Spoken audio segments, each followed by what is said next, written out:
Hey, what is up, everybody? So I'm super excited to dive into this interview. This man is super cool in person as well. Like that's kind of one of my barriers to entry. If I want to interview someone, if I can like connect with them in person, then I know they're going to be a great guest to interview on this podcast. So we're going to talk about how you can increase your circle of greatness, leveraging a podcast and just building like a life for yourself. Because I know Nehemiah, you're pretty much living your dream life, right now. 1000%, man. All thanks to God.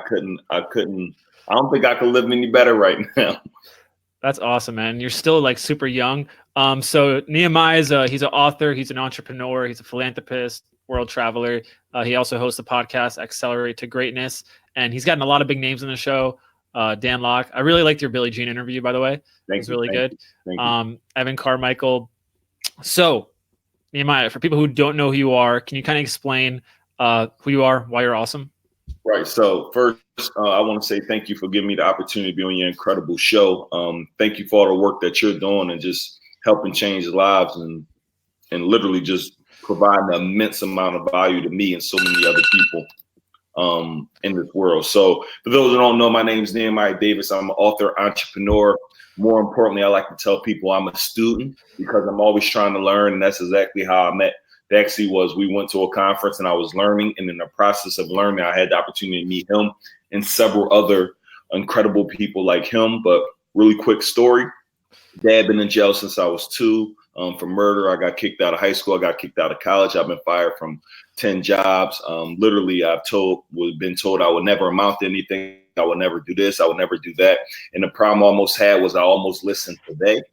Luckily, I didn't listen today. I decided to take ownership of my life because the route that I was going, I probably would end up dead. I probably would go to jail.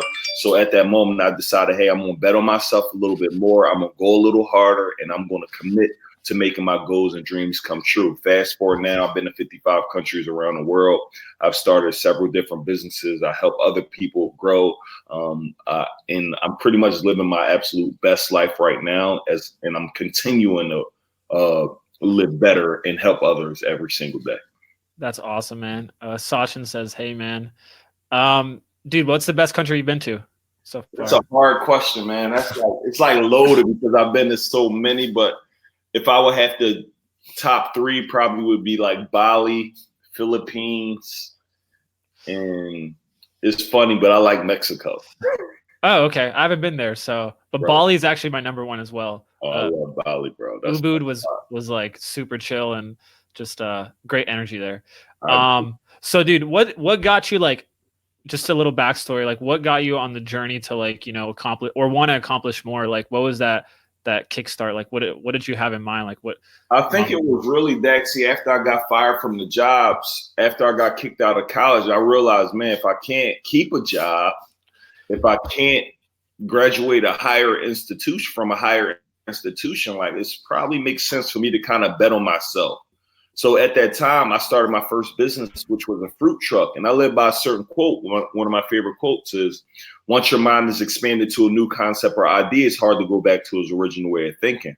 Oliver Wendell Holmes. And as you say that quote, it literally states like, man, once you see there is more. My previous job, I worked at the private airport. All these millionaires, all these billionaires flying in. Me being a African-American young man, I never knew anything like that existed. So when I got to see that, something dropped in my mind like, man, Nehemiah, you too can be that. I didn't know how I would get there. I'm still working on getting there to owning that type of stuff. But I say all that to say was when I got fired, I made a decision I'm going to start businesses. Then I started reading about law of attraction. Then I started reading 7 Habits of Highly Effective People. Then I started reading Think and Grow Rich. And I started to realize like you can have a better life if you're willing to work for it. The thing with a lot of people want change, but they're not willing to change. And I realized, man, in order for me to get change, I got to do something differently than what I was doing. So that's what made me get started. And this is literally why I can't stop. And once you get good at something, it makes you want to keep doing it. Yeah, man. And you're really good. Like, I would say you're really good at like networking or just like being a person with people. I saw you kind of in person and even like your interviews and everything. You're just like a great person, which is a great foundation. What would you say was your initial biggest struggle when you first started? And then like, how did you overcome it like on your journeys? My initial biggest struggle. Actually, it's hard for me to answer because I feel like I have endured so many struggles in this life. But the difference between me and most people, I don't look at them as struggles. I look at them as building blocks to getting me to where I go. So my biggest struggle was just starting. And I think that's most people's biggest struggle. Just committing to something, committing to growth, committing to getting better, committing to making it happen. And once I made the decision to commit, everything else literally been working out in my favor. But of course, I'm hitting roadblocks every day. But the thing is, those are meant to either stop you or help you get to the next level. So I made a decision that every roadblock that come my way, I'm going to literally go through it. I'm going to ride over it, and I'm going to do whatever it takes to help me get there. And I live by a certain motto: it has to work, or it has to work. Like if I set my goal and I set my intentions on achieving something, I'm going to do any and everything in my power to achieve it. And I don't give myself another option, but get it done. That's awesome, man. When did you start your podcast, by the way? I started the podcast. Funny story, that I started the podcast about literally 2 months ago, but I have had episodes recorded since the Evan Carmichael episode. I recorded over a year ago, but guess what? I wanted the perfect sound. I wanted the perfect sound equipment. I wanted to have the perfect sound equipment. I wanted to have the perfect studio. I wanted everything to be perfect. And I want everybody to check this out. Perfectionism breeds procrastination. Me trying to make the perfect podcast, me trying to make it the most legendary podcast ever almost had me not do the podcast. One day I'm in Mexico with my friend Runway, and he's like, man, when you gonna put out the podcast? I'm like, man, I need the mics, I need my video team, I need all of this. He said, no, just start. I literally pulled my phone out, went to go record the first episode on the memo on my phone, on the iPhone. And I literally recorded 20 podcasts on my phone from the memo since that moment. So I made a decision to commit. And the real reason why I was able to get Dan Lok on a podcast, one, because I asked, but two, I had proof that it was out. What if I kept saying it's about to come out? These dudes don't operate on about to. They don't operate on what you're going to do in the future. What are you currently doing? What can you show me right now?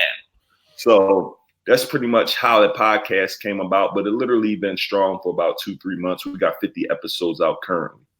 That's a lot. Yeah, it's a lot of episodes. How much are you like doing a week, like publishing?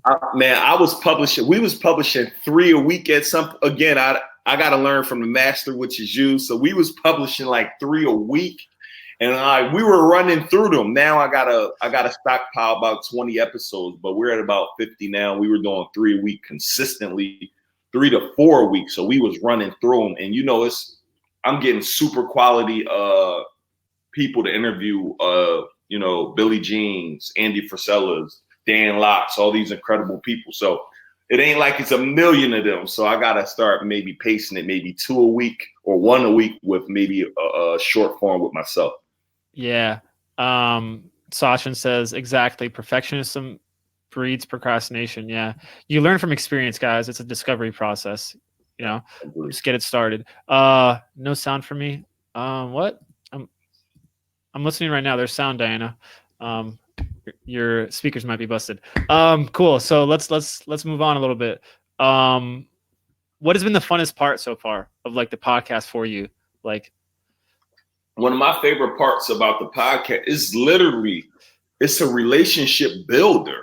Like, I mean, it's the quickest way you could build a relationship with somebody and almost become a peer without, you could be a mentee and all of this, but it literally puts you on the same level as this person who you might have looked up to, or at least put you in the room with them where they're going to remember you. So now anytime I'm out, I see Billy Jean, he's not going to forget me. Anytime I see certain people, they're not going to forget me because of that. So the funnest part about it is it just opens up doors for us.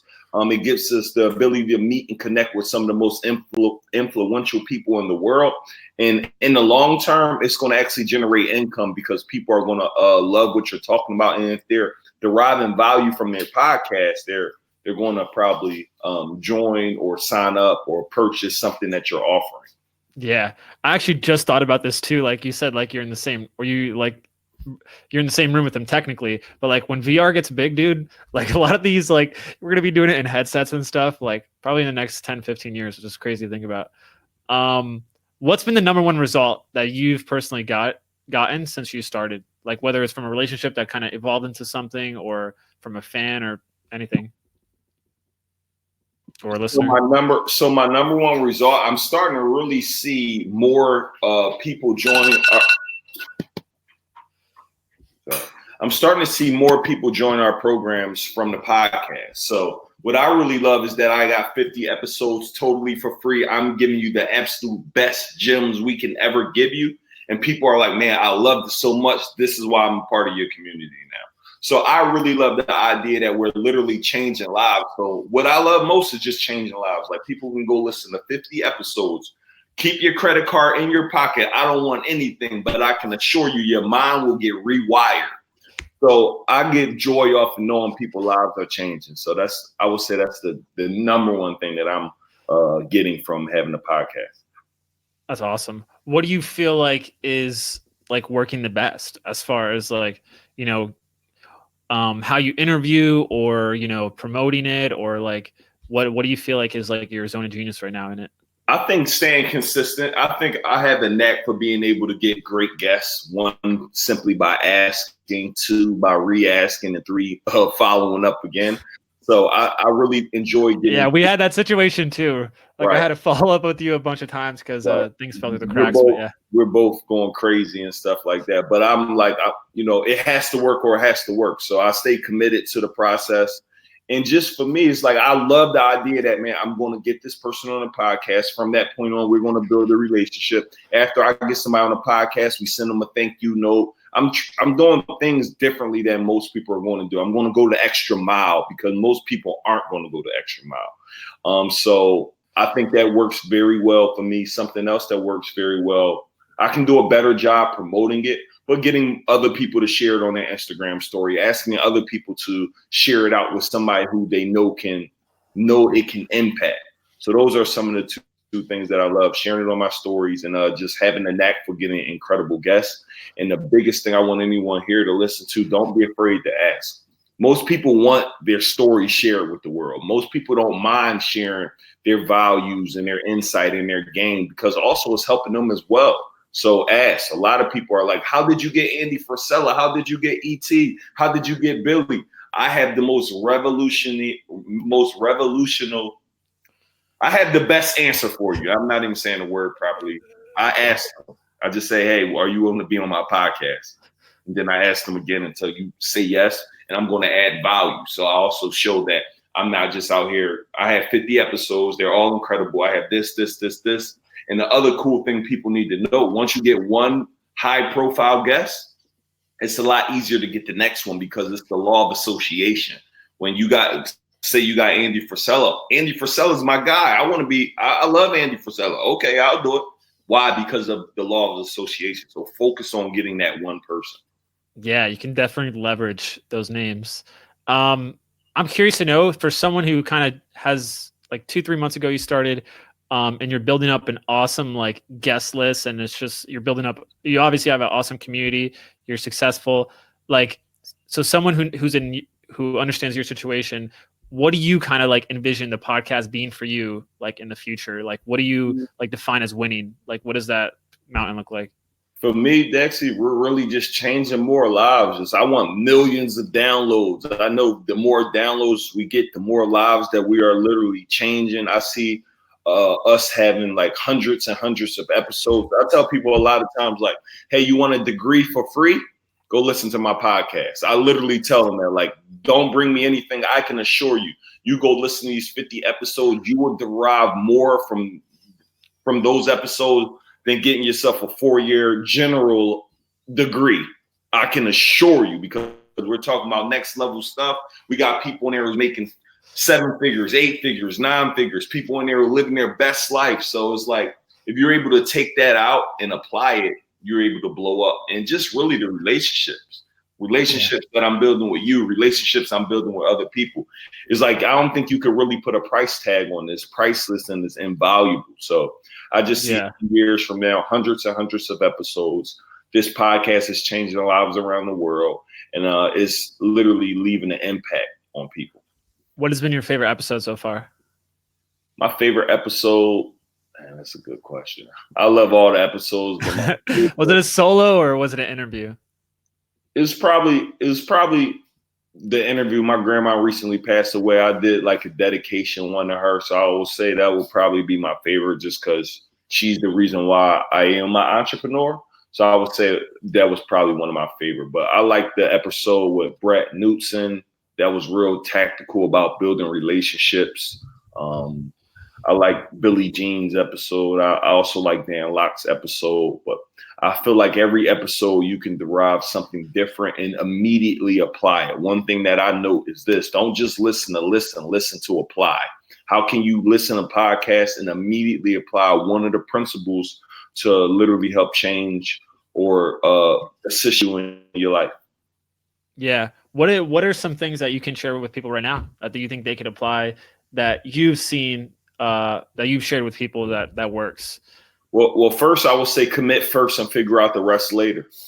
There's so many people out here right now who are trying to perfect the process. They're trying to get it all perfect. They're trying to make it, I'm going to do this, I'm going to do that. And they end up never doing anything because they overwhelm themselves with trying to be perfect, right? So commit first, figure out exactly what you want to do.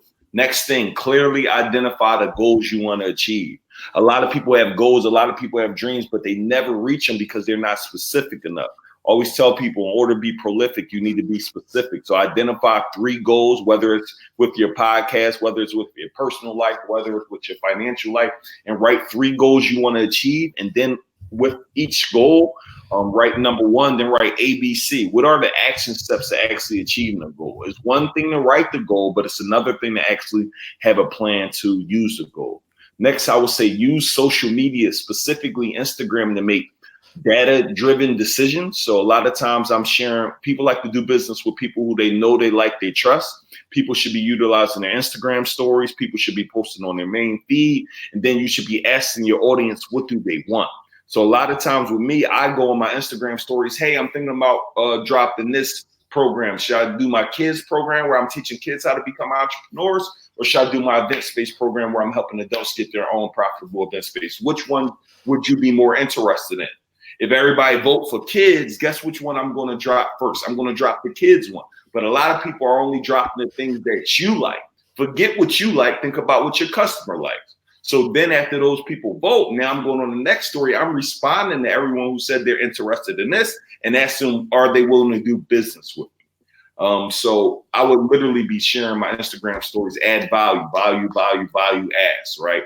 80% of your social media on Instagram, I believe, should be giving value. 20% should be sales. So if you're posting 5 times a day, 4 of those posts should have nothing to do with you trying to sell somebody. It should be value, you and your family, you and your friends. At the end of the day, put up a sell post because, again, you want to make money. It's like social media. Like you're scrolling down Instagram, right? Every 9 posts is a sponsored ad. Like you're going to enjoy this feed, but we're going to still sell you. It's not going to be every post.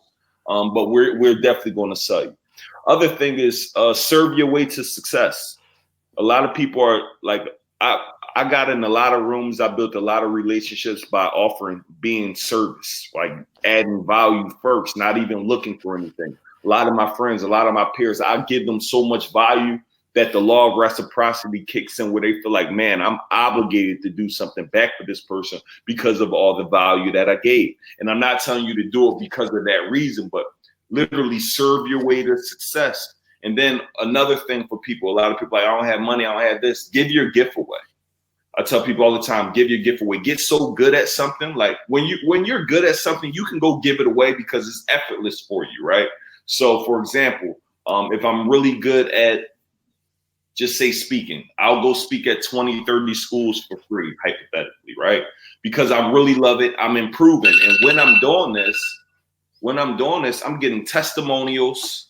I'm getting people to say things. I'm getting social proof. I'm getting videos. I'm getting pictures. And now I'm taking all of that social proof. I'm plugging it up on my website, letting more people know who I am and what I do. And now I have all of these people who I offer this service to for free, which no one knows that. And now everyone else is like, man, I need to do this. I need to get a part of what you got going on. So that's another quick way to build yourself a 6-figure business. Give your gift away, get very good at it, collect social proof, get testimonials, and then just keep moving. I love all that, man. Yeah. Especially like you got to give people what they want, dude. You Absolutely. can't assume. And the law of reciprocity, that's how I started, man. Like a lot of the biggest clients I got in the start, like I was like, I'll work for you for free, man. Whatever it takes, you know. Everybody who works for me now, like works with me, like internally, where I'm paying on a monthly basis, they came in for free. They offer value for months on.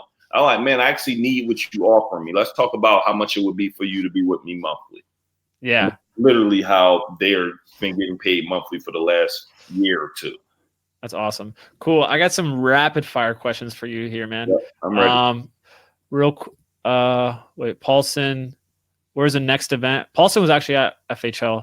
I'll be in San Diego this weekend, Paulson, if you live there. All right, dude. Rapid fire. Who is your biggest mentor, and what's the number one thing he taught you? My biggest mentor. That's a good. I got so many, so it's hard to say. But if I would say the biggest, it would be like biggest celebrity-wise, probably would be E.T. the hip hop preacher, and just taught me to be a good person, whether you're on or off. Like be the same person on the camera, and as well as off the camera. Yeah, you'd be surprised how many people aren't the same in person and off person. No, totally not. What's your number one book of all time? Og Mandino, author is Og Mandino or Og Mandino, A Better Way to Live.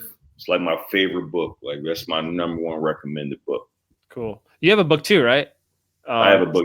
Or is it a journal book? Yeah, or journal, yes. Cool. How does that work?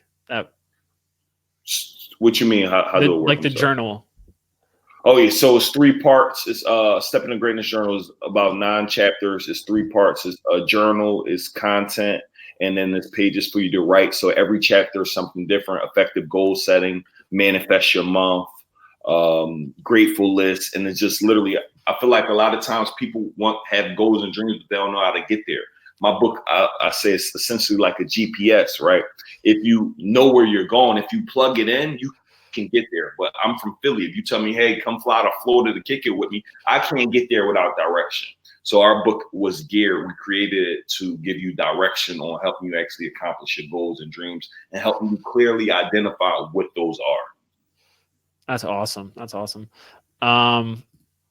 Sal, be the same on and off. Yeah, for sure. What can most people say who work with you as well, can say is like unique about you and what you do? That sounds like I would be a narcissist. Right? No, but I'm asking. I got no. Or what do you feel like? What do you feel like is your unique gift? I think just the ability to network with people and build relationships. That's probably my knack. I don't think I'm truly good at most things. I just operate in my gift and I focus on that and I hire out my weaknesses. So that's me personally. I'm good at networking. I'm good with building relationships. I'm good with speaking, and just operating in my gift and not trying to do other things. Yes, there is such a thing as a curse of competency. Steve Larson told me that recently. Like, what was it? Say it again. It's called what? The curse of competency. The curse. So if you try to be good at everything, you'll be good at nothing, because you're not in your zone of genius, so to speak. That's what stops a lot of people from growing and scaling, actually. What are you currently obsessed with right now?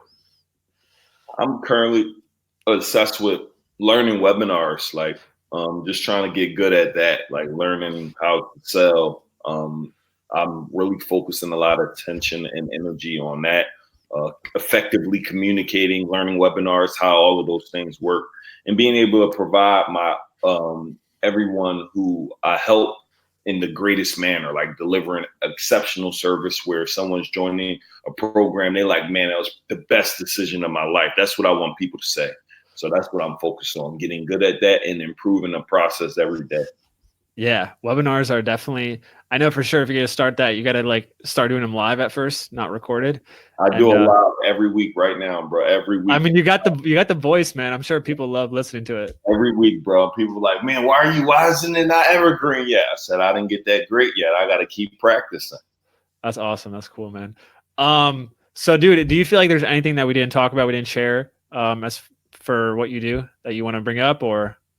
I mean, I could go all, you keep asking questions, I'll keep going, but really just operating your gift. I mean, I challenge someone who's listening to this podcast to get yours out in the next 7 days. I like really giving people real challenges, like get it out in the next 7 days, focus on it, commit first, figure out the rest later. You don't need all the professional mics. Like you don't need all these things that I'm sure Dexy's going to tell you exactly what you need. But if you don't have everything you need, just start with the memo on your phone. Just hit the record button and just put something out there. Like let the world know, right? Share it with the world. You're going to do it because when you share it with the world, it's going to hold you accountable. Like we got to do a better job holding ourselves accountable. So a lot of things that I do, I just put it out there because now I got to go do it.